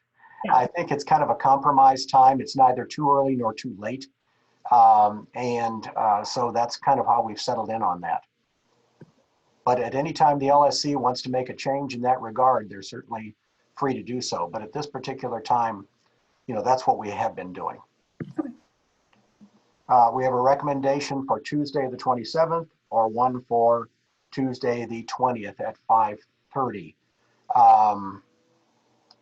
This is should be a fairly simple vote, but we've got 2 choices. Why don't we do it this way? We got a motion. The first one recommended was the 27th. Do we have a motion to make that the date and time for the candidate forum? Well, are we going to be voting on 2 different dates here? Is that the idea? No, we vote on one, which was the first one recommended, and then we'll vote on the second one. I believe that would be the way to do it. Or we could just say how many are in favor of one, how many are in favor of the other. Well, I think since nobody posed any objection to changing it to the 20th, can we just vote on the 20th? That is fine. It's fine with me. All those in favor of having the candidate forum on the 20th? Well, once again, I think we got to go a roll, right? Roll call. Okay, you're right. So is there a motion on the floor? If there's no motion, I will move that we vote on having the LSC candidate forum on November 20th at 5:30 p.m. Do we have a second? I second. October. Sorry. Who was the second? I'm sorry. Danaya. Okay, thank you, Danaya. Okay, the motion's there. Sam, Okay, go through your list motion again, and will you? second. Then we'll do the roll call for approving October 20th, 5:30 p.m. for the candidate forum. Okay. Kim Bowman, Aye. Denia Boyd, Aye. Ellen, and I'm not going to do it because I'm not going to butcher it up. Ellen? I'm Ellen, but I think Lainey's next, but that's okay. I'm an I vote. No, I'm sorry, Elaine. I'm sorry. I'm looking at you and looking at, it's Elaine. I'm sorry. Elaine. I'm sorry, Elaine. Could you repeat that again?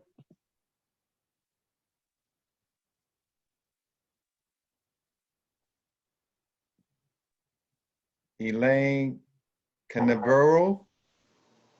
Lainey? I actually don't see her in the meeting. I think maybe we've lost her. Maybe we should just proceed and we'll come back if she reconnects. Okay. Christian Kuhn. Aye. Ellen Martin Sick. Aye. Tim Peters. I'm sorry, Latrice MacArthur. Aye. Timothy Peterson. Aye. Dr. Powers. Aye. And myself, aye.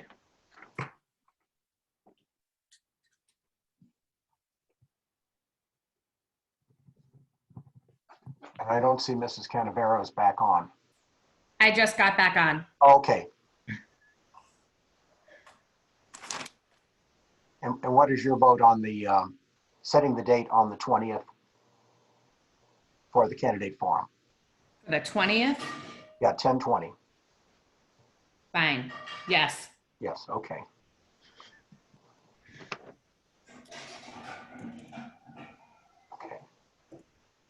Okay, it looks like we have 1, 2, 3, 4, 5, 6, 7. We have 9 yay, 0 no, no abstentions. So the candidate forum will be on Tuesday, October 20th, 5:30 p.m.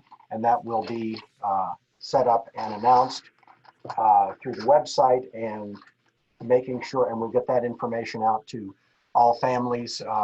We still do not have the details on the actual election procedures for everything.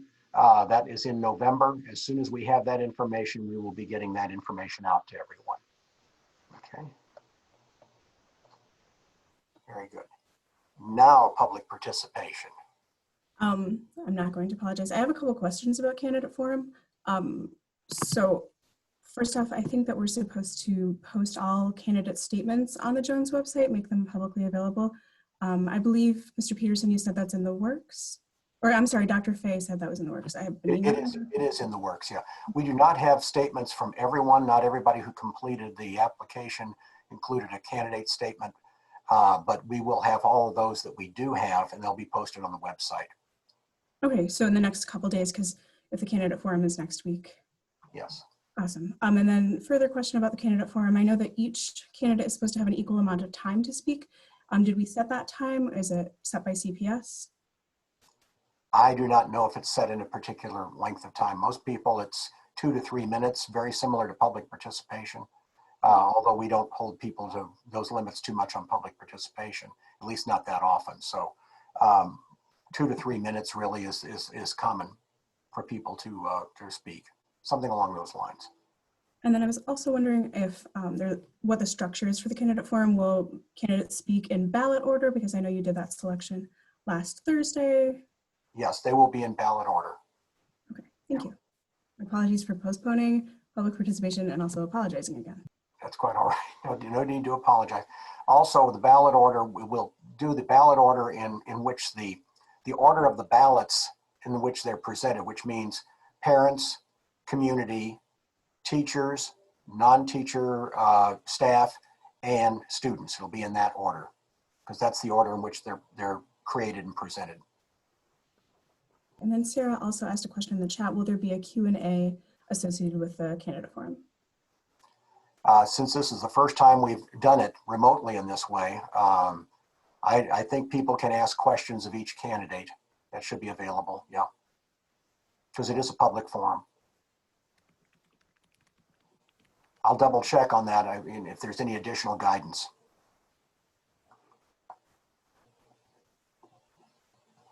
We'll have that information out when we send out the information about the link and so forth.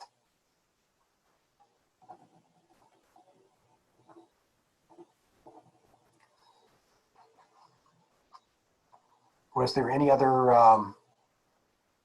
public participation? Anyone wish to come in? Yes. Mr. Slater, yeah. Well, it's kind of real simple. I know that you kind of talked about the old business versus unfinished business, and I know that we want to be current, and I know we're being governed by Robert's Rules of Order, and Robert's Rules of Order uses unfinished business because nothing is ever old, it's either unfinished. Even if you didn't get to it, it's unfinished. Mm-hmm. And I know we want to be reflective, especially if we have guests or some new parent join and they say, why they still use old business? Don't they know it's supposed to be unfinished?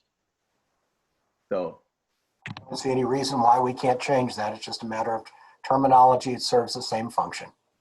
I understand, but that's not the terminology used anymore. No, I understand. I said I see no problem in changing it. Oh, okay. I'm sorry. No, I'm not arguing against it. It's a very simple thing. You just say we'll call it unfinished business.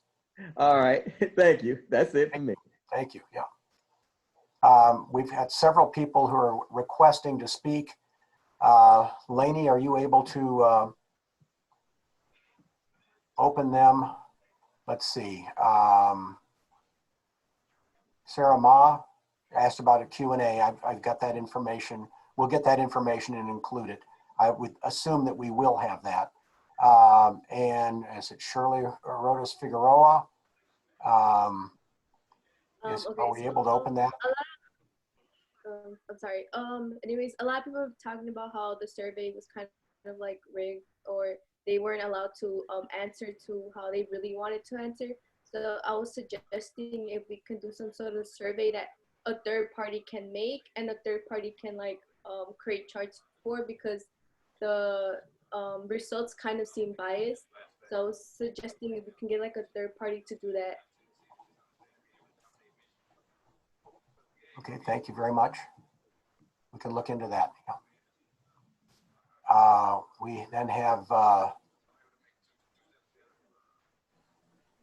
that's Mr. Benchavar. Hello, can everyone hear me? Yes. Yes, excellent, thank you. So I just wanted to start off and say thank you to the LSC for allowing me this opportunity to speak. And I want to thank all the teachers and staff who created those videos for back to school. They really meant a lot to me and my family that you did that. And I could sense how hard this remote learning is for everyone. So I'm sorry, somebody had their mic on.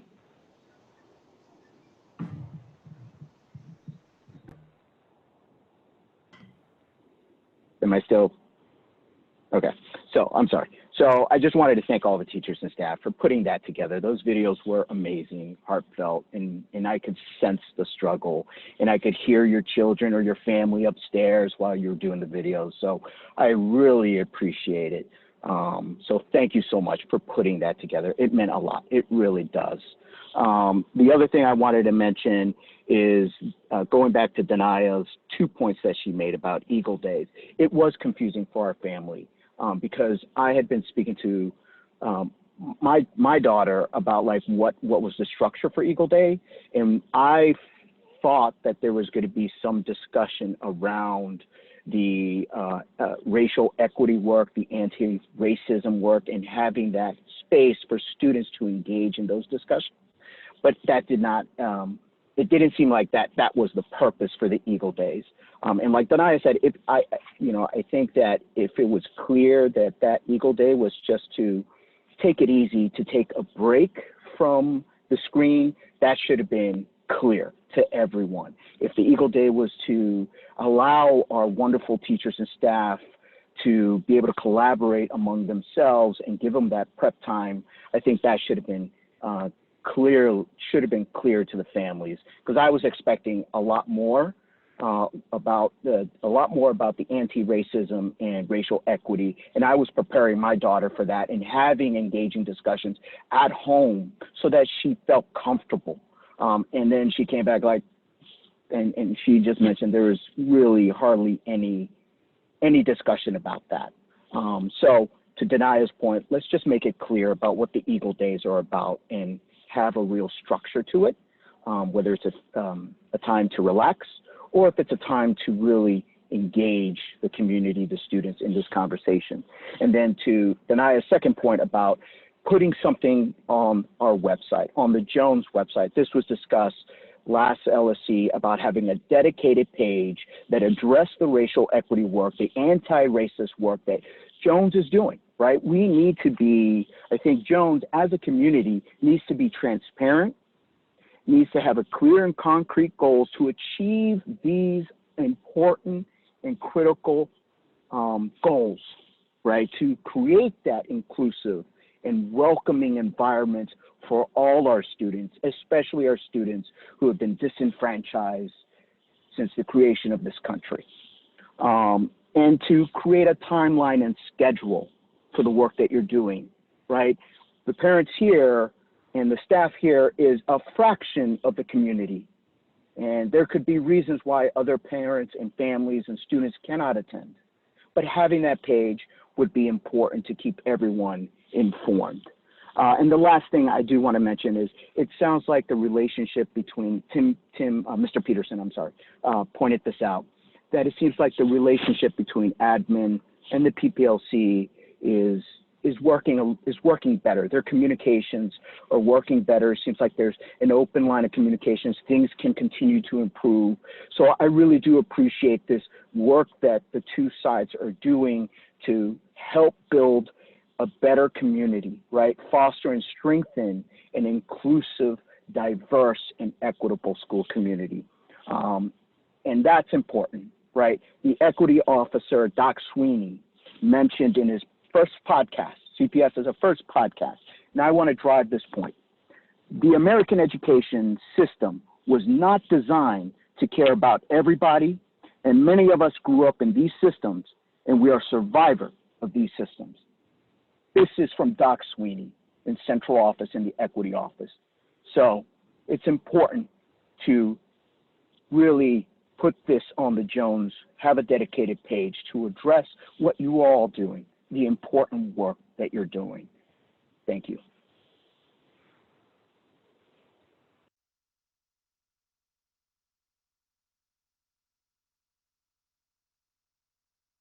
I was muted. Ms. Cresswell? Hi, I just wanted to follow up on the question I had last month about the school fees and CPS's directive that they should be only related to remote learning right now. And so I think Dr. Powers was gonna follow up with some additional communication for parents to explain. And I totally understand from a budgetary perspective that it's a big chunk of the school budget. And so to discourage people from paying fees is not, is obviously an issue. But I think really making it clear to parents, especially while we're waiting for a decision from the district on whether remote learning is gonna continue or not, it would be helpful to just be very clear and transparent about what fees are related to remote learning right now, and let parents know about that.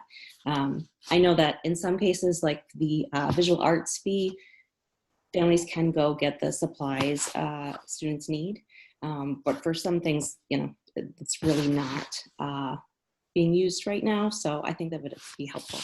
So thanks. Good, thank you very much. We are awaiting some additional guidelines on that from CPS because we incurred, in addition to the standard, many of the fees apply to things that are ongoing, whether it's remote or in person.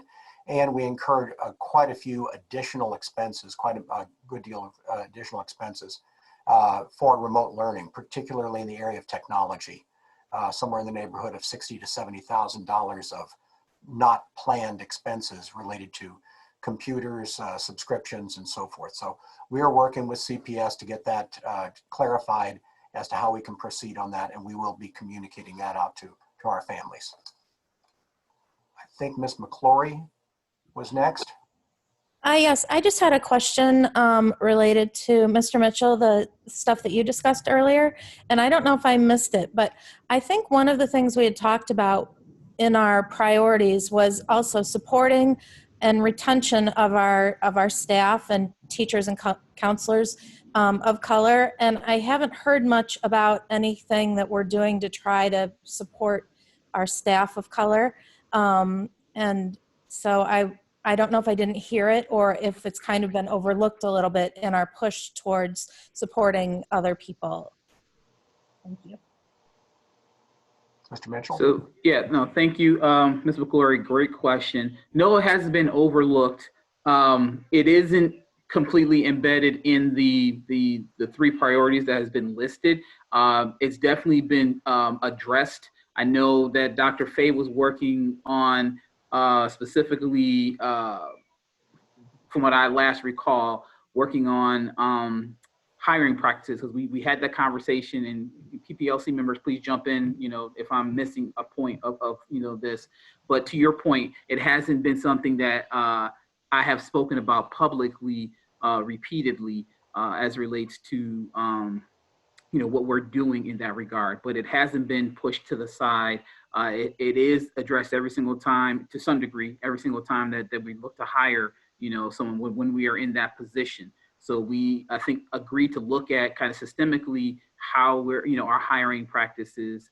So yes, but because it's not something that is in the now, we are addressing it. But to the other part of your question, which is what are we doing to support our teachers, that has not been fully developed. But it is, something that to your point, should probably, I guess for better sake of another term, get a little more airtime in terms of what we intend on doing to support teachers. Thank you. Thank you. Dr. Powers, Amy Fritsch. Right, Mrs. Fritsch is up next. Amy? Good evening. I have to pull one of these out or else I can't hear myself properly. I typed a lot of this in the chat line already, but I know that there was a lot going on, and I don't know if everybody was able to keep track. So, Mr. Peterson, I wanted to note that at least in my perception, the lack of interaction that it sounded like you might have been ascribing to us being in a remote setting is really not what I see as, and what I've heard other people talk about as, any cause for disconnection or tension, because even before March, a lot of what teachers in the PPLC have been bringing were issues that a great many teachers had been discussing and responding to surveys about and sending emails about. And they're in a campus so large and spanning so much space, there's not a lot of running into people at the water cooler. And so that's very much not the kind of personal interaction that would begin to heal some of the tension that you were referring to. That's not really the typical interactions that are the majority of what's being referred to. And then the second thing that I wanted to comment on was regarding Eagle Day, and I entirely agree with what Roberto said, and I'm so sorry I don't have your last name to refer to you with greater respect, and what Ms. Smith was saying and a number of other people in the chat line, that there was a struggle with the communication and the expectations that placed for families on what might happen on Eagle Day, and that as teachers, we also struggled with that communication. I understood as an ACT Lab teacher that we were to be implementing the mikveh lesson. And I was looking at the 2 mikveh lessons, and I should have perhaps sent out an email asking for clarification on that. But I decided to start at the beginning, which was the lesson that we were given on establishing norms of conversation. And as many of my colleagues have brought up in other locations, establishing norms of communication, if you have a senior ACT Lab you've had for 4 years, was really an exercise in futility. And I did that because my ACT Lab are sophomores and they were very, very immature last year as freshmen. And I thought that would be an appropriate place to start to make sure that we had that platform to discuss anything that comes up this year.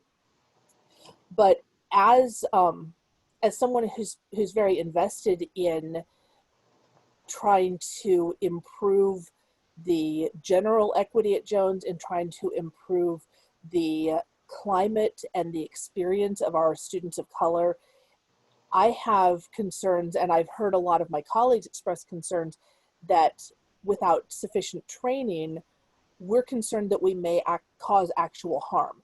And so, for example, I have a large number of white students. And one of the things that I know, I agree that we absolutely have to do better. And I want to do better. I also need better tools than what I personally have for how do I effectively, because it's so important for this to be effective, how do I effectively prevent my white students, especially my younger students, from dominating the conversation in a way that parallels white supremacy. And so the sessions that we had a couple of years ago with the ADL, those gave us a handful of tools. The sessions that we've had so far with mikveh, those have given us some conversational tools and some points of entry into conversations. And I have a great many, nuanced and difficult conversations that are the type of things that the mikveh training last time about courageous conversations are very similar to. And yet when said, okay, let's have this lesson on this precisely, I still feel unprepared. And if I have a setting in which to do it, I mean, I'll dive in and I'll do it, and I'll just apologize for any missteps that I make and tell students up front, I'm gonna misstep, call me out, please, because I'm comfortable doing that. But there are a lot of subject areas where large group conversation is not the majority of the teaching that is done.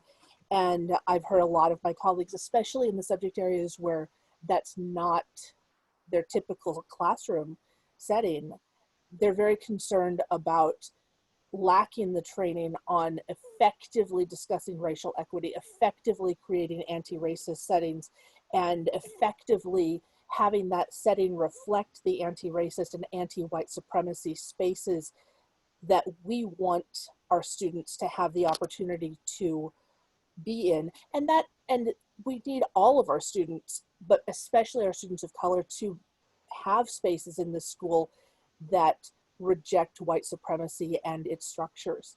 And we're needing a lot more in order to come even close to doing that well. And I'm willing to stumble through it, but I find myself wanting a lot more, what can I do in my class tomorrow morning? What can I do in my class tomorrow morning?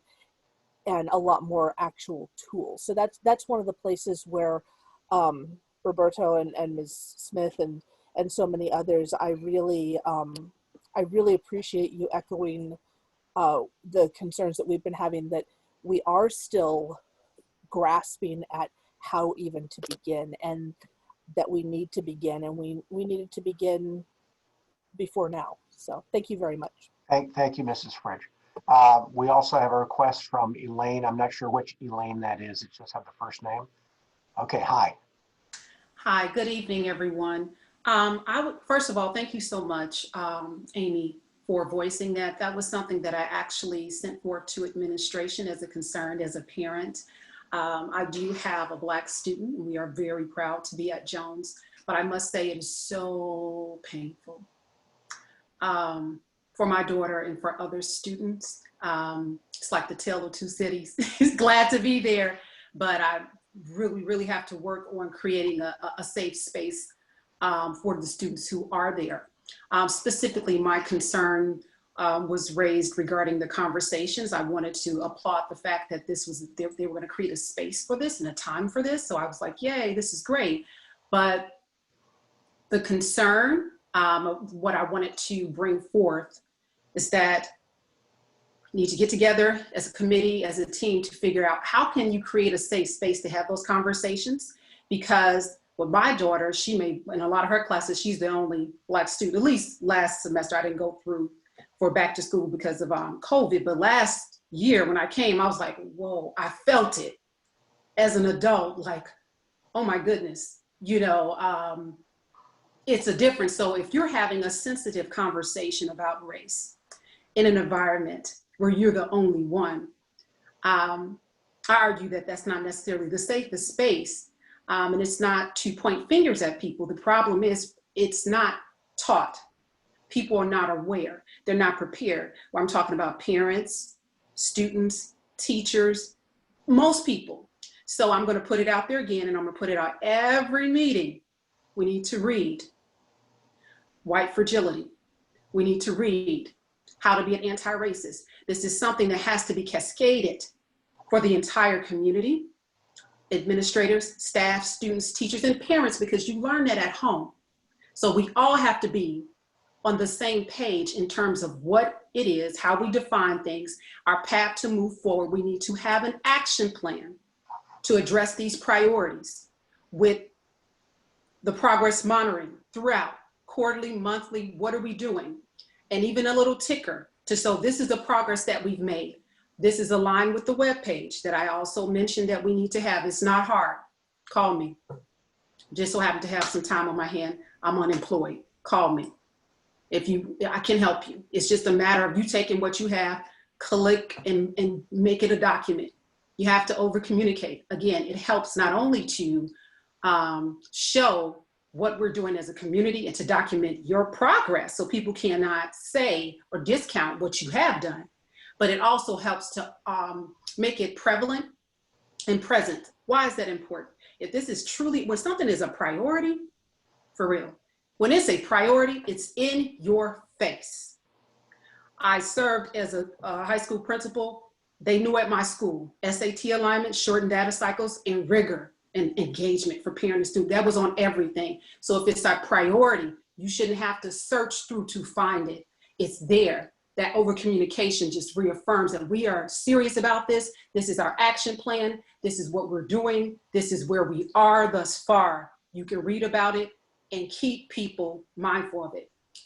So I would just say that, number one, I do thank you for the work that we are having opportunities like the listening thing. That's great. That there were steps taken for the MICVA challenge and other things like that. I shared each time I drop in solutions. I don't point figures. I always drop in solutions of different things like seed. There are a lot of other things out there. Look to Evanston. They have been working on this for decades. Partner with them as well. When you go to Peyton and other schools, they got the same problems, okay? So they're, no offense, but they're not doing so well. I know that was just for the security thing, but they need help as well. So I would just say thank you for the opportunity. Thank you for the teachers. Thank you for the admin staff and for everyone on here for addressing it. We have to do better. It hurts so much that kids come back and they're adults still talking about it. And I know it's difficult to understand if you haven't experienced. I have experienced it. It hurts me as an adult, and it permanently wounds those young scholars. So I would just say, let's hold true to our mission statement and the core values and making it a reality. Thank you. Thank you very much. And we have a request from Trinity Lee. Hi, I just wanted to talk a bit about the Eagle Day activity because I know a lot of like parents and teachers were discussing it. In my ACT lab and in my own personal experience, it was not effective at all. Not because we as an ACT lab were like very like unwilling to have discussion about racial issues. Rather, we were so willing and so comfortable with it that the lesson plan that was given seemed outrageous to us. The phrasing seemed like it was directed for second graders. They were saying like, oh, if you feel the need to confront someone about their racist or offensive behavior, we should use a code word to call them out, like umbrella. We spent like 5 minutes laughing at that. It seemed absolutely like it was geared towards protecting people who perpetuate racist or offensive language as well, just by having the need for a code word to, instead of actually calling someone out and saying what you are saying is harmful to me, that in and of itself seemed like the whole lesson plan was protecting students who were perpetuating these offensive ideals. And also, a lot of teachers didn't seem to be prepared to lead this activity just because it was supposed to be about racial issues. It was supposed to have that sort of discussion, and yet the lesson plan was mostly about, oh, this is what the conversation norms should be like, but then it didn't provide any structure for what would be discussed and how to discuss it effectively. And so a lot of teachers were saying like, oh, if you feel comfortable having this discussion for the next 45 minutes, then say so in the chat. And then students said no. So then they didn't have the discussion in the first place. So the activity wasn't effective at all. I think it needs to be reworded, revamped. If there's any way that it could start with like half of the 45 minutes are dedicated to a brief overview, even though obviously whatever, if it could be dedicated to a brief overview of any sort of like, this is what white supremacy looks like in our school, or this is what racial inequity looks like in our school. Obviously, it would be hard to put any sort of lesson into like 25 minutes, but if we could have some sort of lesson and then the discussion based on that lesson, that would be also largely helpful because a lot of students just aren't educated about what racial inequality looks like today. And so when they are speaking during these discussions, they are uneducated. We aren't on the same playing field. We aren't on the same page. And so there aren't going to be any productive discussions. And that's all I had for that. But I also do think that in order to have those like lessons about racial inequality for students, we can't wait for teachers to get their professional development because these need to be happening at the same time in order to have an impact and in order for students to feel heard right now. So if there is any way that we can have some very comprehensive structure and lesson plans for teachers to have these discussions, that would be very helpful. Thank you. Thank you, Trinity. We are into our actually into our third hour now, I think, of our meeting. Mr. Slater, you had an additional thing you wanted to add, and if there is no one else, we're going to, after Mr. Slater, we'll wrap up. I have a question after Mr. Slater. Yes, sir. Okay, Mr. Right, Slater. I'm gonna try. Oh, go ahead. Oh, I'm gonna try to be brief and hit the point. Yes, Black students have, at least from my experience of talking with them, they have a real bad, I guess, experience that they're going through. But when you look at Black teachers, it's exponentially worse. And that's because not only do Black teachers have to deal with students, we have to deal with parents. So we have to deal with all of those different idiosyncrasies about my child is entitled to an A. My child needs to have the privilege, special privileges. And if you don't give it to me, then we're going to give you a hard time. I can personally tell you that's what Black teachers go through at Jones. That's what they go through at all of your selective enrollment schools. So if we're going to really address this problem, we got to address the parents too. The parents are the biggest piece that we need to fix, in my opinion, from having to deal with parents who are very, very, well, I should say they're not nice. I am treated totally different than my white counterparts, totally. How do I know? I've had discussions talking about the exact same parents. So now, if we're really going to do this, then we need to hold the mirror up to everybody's face. And I'll just stop at that point. Thank you, Mr. Slater. Dr. Robinson? You wanted to add something? Yeah, I guess a question. It's actually really great to hear from Trinity Lee as well as from Mr. Slater. And I guess now it raises the question that I have is, how are we trying to address it? Because to hear Trinity Lee speak the things that she stated, it says that, yes, we're doing things, but we're not doing effective things. It's almost like we've got to find a better way to try to address the issue and try to be able to come up with something that is actually solving the problem, even if it doesn't solve it, but it's moving us down the line. And I think it's been mentioned before about actually having some type of measurement. And I'm not sure what it should be. And I think Dr. Fay made mention of MICFA is designed to help teachers understand how to create the space. And I don't know if there's a suggestion of if you, and again, we're remote, so I'm not sure how you do it. If you have a larger forum where maybe we can bring in an outside professional who can help facilitate the conversation. And I recognize it costs money. I understand that greatly, but that's why I'm suggesting to maybe expand the audience as opposed to in individual classrooms. You may have to bring it in and split departments up to maybe 2 sessions in each department or something to that effect. I'm not necessarily coming up with the answer, but I hear the statements that are being made. And what grabs my attention is that just because, say, my student may not be experiencing this, I hear what the other students are saying. And also I hear what Mr. Slater is saying as being one of a very few number of Black teachers at the school. So I'm just maybe suggesting we try a different approach to solving the problem.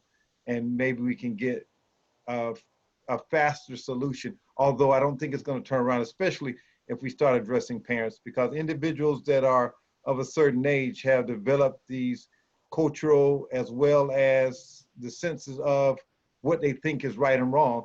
But the idea is not to so much assault the person, is to present another way to see yourself and see what the person that you're speaking of may be experiencing, to try to change minds and hearts through the whole idea of showing them the mirror, because legislation has never done it. But if we can help individuals to see it and then put it on an audience to see what others experience, we may have a better chance. I'll stop at that. Thank you, Dr. Robinson.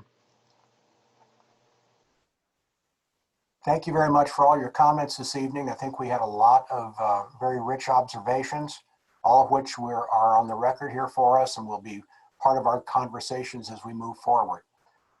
If there are no other requests for public participation, I would like to entertain a motion for a, what do we call it? Adjournment. Is there a motion to adjourn by the LSC? This is Lainey. I motion to adjourn. Okay, there has been a motion to adjourn. Is there a second? I second. Was that Dr. Robinson? Okay. Or Tim Peterson, either one of us. We both Either were about one. a tie. Okay.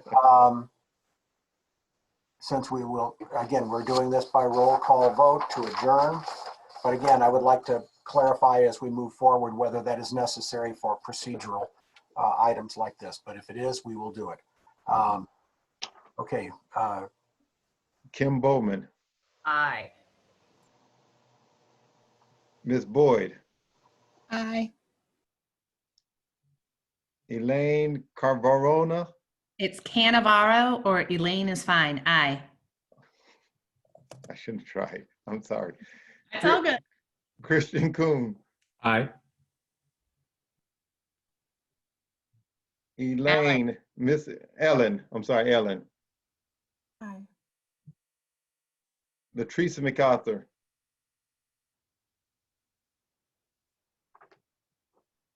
Latrice MacArthur. I don't see her on the I see her name. You do?